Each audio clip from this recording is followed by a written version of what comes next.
Mangan enak turu englering kasur empuk, nanging ati rasane isi panggah sumpek. Kelar dur duit tumpuk-tumpuk, ora jaminan urip ayem lan anteng.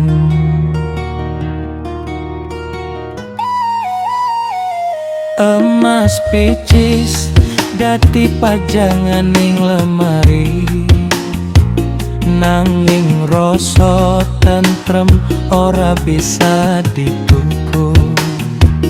Akeh wong sugih malah rino wengi wedi, kelangan bondo lali marang Gusti.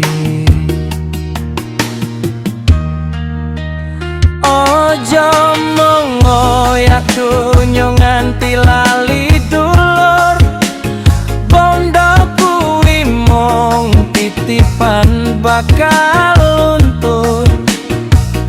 Urip seneng dudu merjo akeh tabungan, nanging ati sing rimo lan kekep syukur.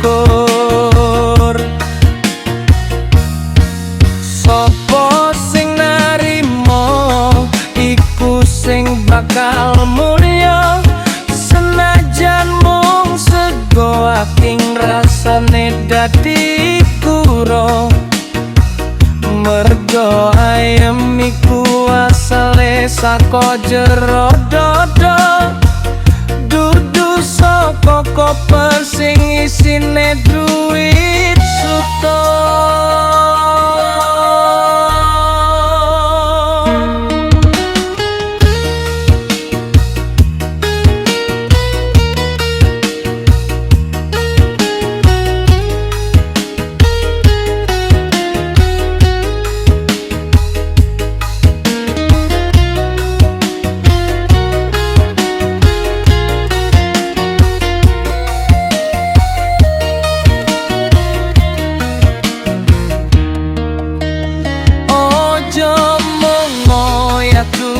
Nganti lali dulur, bondo kuwi mung titipan bakal luntur.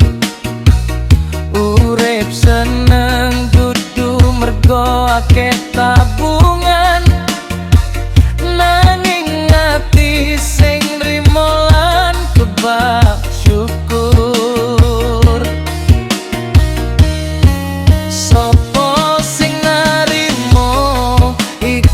Sing bakal mulya, senajan mung sego aking rasane dadi kuro. Mergo ayem iku asale saka jero dodo, dudu saka koper sing isine duit.